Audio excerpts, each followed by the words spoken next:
Israel have just invaded Lebanon, and let's just say they have a very good reason to do so. But let's hear it from the official spokesman of the IDF, Mr. Daniel Hagari, the man and the legend, who was a former Navy SEAL officer, and now he is the official spokesman of the IDF. And let's see what he has to say. כעת ניתן לספר כי בעקבות מידע מודיעיני שאספנו לאורך שנים רבות, הוצאנו מתחילת המלחמה עשרות מבצעים קרקעיים בתוך שטח לבנון. מבצעים שמטרתם ניטרול והשמדת היכולות של חיזבאללה בכפרים ובשטחים הסמוכים לגבול. חלק מהתיעודים שאציג כאן צולמו ממצלמות הגוף של לוחמי צה"ל במהלך הפעולות בתוך שטח לבנון. בהובלת פיקוד הצפון, כוחות צה"ל ובראשם יחידות מיוחדות חצו עשרות פעמים את הגבול. That's probably units like Egoz, Shaldag, Matkal, Maglan. There are some units that are specializing in fighting in the north, and they've been training, all their service basically, learning how to fight. You need to understand, Lebanon is mountains and forests, and it's kind of like a mini Middle Eastern jungle, where it requires to be specialized in guerrilla warfare. And some units are specialized in that, and I'm just taking a guess, I think that's probably them. ונכנסו ללב מתחמי הלחימה שחיזבאללה נטש בדרום לבנון. הם אספו מודיעין והשמידו באופן יסודי את אמצעי הלחימה ואת תשתיות הטרור שלו.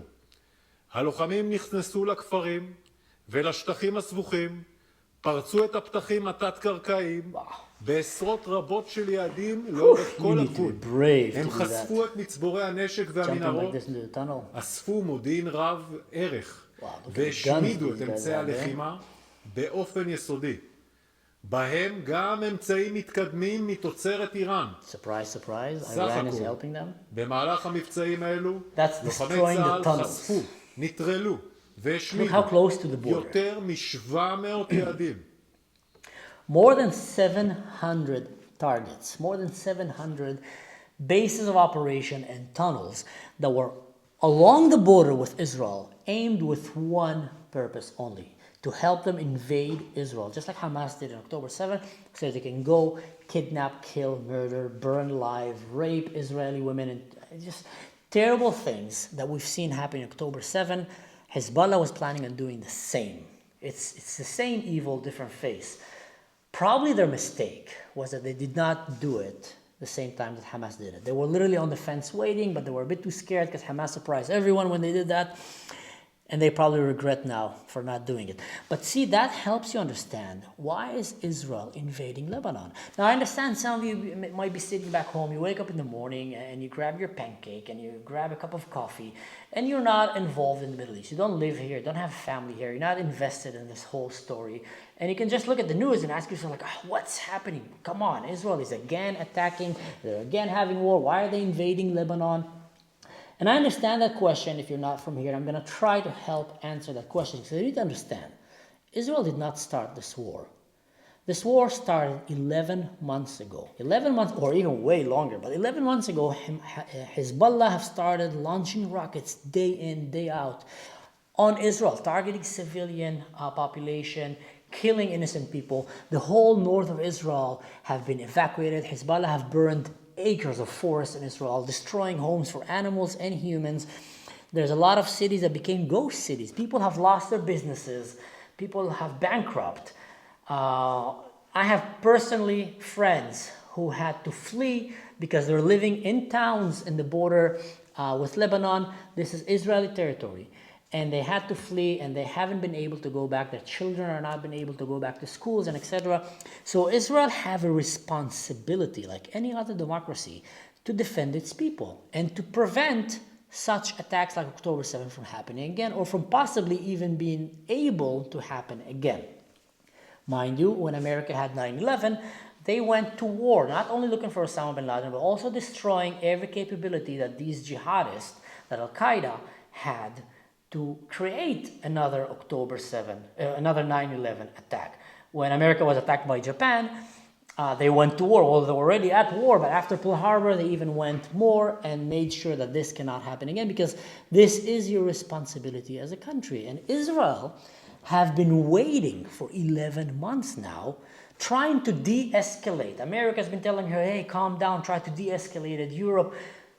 Well, I've said that in my last video. I'm going to say that again. You do not de-escalate radical Islam. Radical Islam only escalate. The moment that you let radical Islam enter your country and you let it have a grip in your country and it starts getting involved with the politics, terrorism, and the military, things escalate. In a beautiful place like Lebanon, who used to be like the Paris of the Middle East, who used to be a Christian nation actually, that have Christians, Muslims, and Jews and many other ethnicities living in it, becomes Mosul of the Middle East.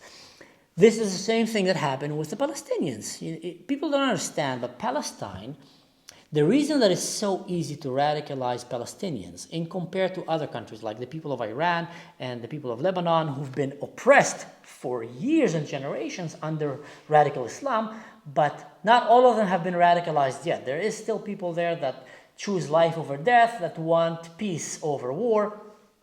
But the difference with the Palestinians, and why was it so easy to radicalize them, is because Palestine was created, was made up basically, was created as a country, as an ethnicity, as a national idea to oppose Israel, to try to destroy Israel, to wear them off. The Arab League have tried to destroy Israel, the Muslim League have tried to destroy Israel several times, but they failed. And then Yasser Arafat came with this brilliant idea: we can't destroy them by the force of our weapons and our soldiers. What we can do is we can destroy their reputation. We can slowly wear them off with terrorism, with intifadas. We can make the whole world hate them by pretending to be the victims and by pretending to be the indigenous people of this land, and they came and stole it from us because we are the Palestinians who were here before them, regardless of the fact that Palestine, as a name, has nothing to do with Islam. They have from the Plishtim. These are a tribe of sailors and warriors that came from the area of Cyprus way before, in the biblical times, basically. And they had nothing to do with the modern-day Palestinians, watermelons that we see today. But they stole that name and that identity, and they've been trying to use it to oppose Israel. So when you grow up a whole nation on the notion of the purpose of your life is basically to destroy the Jews, no wonder it's very easy to radicalize them, because they use religion, radical, religion, and a lot of verses and futwas and, from the Hadith, from the Quran, to bring it together and help them get radicalized. And that is one of the reasons that all these countries in the Middle East don't want nothing to do with the Palestinians. When they allowed them in Lebanon, they immediately went and joined Hezbollah and started killing and oppressing the own people of Lebanon. Christians, Muslims, Jews, doesn't matter what. When they went to Syria, they joined either the forces of Assad or ISIS or Nusra and started killing the people. They did the same in Jordan. They tried to do the same thing in Egypt, which brought the Arab world to understand, wow, these guys are so easily radicalized that we want nothing to do with them. And that is the situation that we have right now in Lebanon. Hezbollah is basically an outreach of Iran. And Iran right now is not very happy with what's happening, because Hezbollah was some kind of insurance policy that in case Israel try to fold their nuclear bomb plan, they're going to use Hezbollah to invade Israel. And Hezbollah, with the help of Iran, have become the strongest terrorist organization on the face of this planet. They are literally stronger than some little countries. They have a stronger army than some small countries. Highly trained, especially in the area that they operate in, which is the area of Lebanon. So Israel not only have the right to attack in Lebanon right now, they have the obligation. They need to restore the safety for their own citizens. They need to help their citizens to get back. I have personal friends that have been evacuated from their homes, Israeli families, Christians, Arabs, and Druze and Jews, you name it. And they've been out of their homes for 11 months. Their kids cannot go to school. They already lost their businesses. They lost their relatives. I know people who died from the north due to the aggression of Hezbollah. So if you're sitting home and you're wondering again, what is happening? Why is Israel invading Lebanon right now? This is the reason. They should have done it way back, and they're doing it now. And some people are starting to even question, was it a good idea to leave Lebanon? Because in the past, Israel was in Lebanon and then decided to give back for peace, just like they did with Gaza. And it looks like it didn't work. It looks like with radical Islam, you either eliminate them or you're going to draw yourself into a never-ending war with a lot of blood. And one thing you need to understand about radical Islam, and I've said it in my last video, I'm going to say it again here. In the Muslim world, there's a concept called hudna. Hudna is basically not a ceasefire. It was invented by Muhammad and some of the warlords from the time of the Quran when they were trying to defeat an enemy, and then they wore themselves out. They ran out of ammunition, food, soldiers. So they said, hey guys, let's wait. Let's take a ceasefire for now. But what they didn't plan a ceasefire. They just went, regrouped, came back, and killed them all.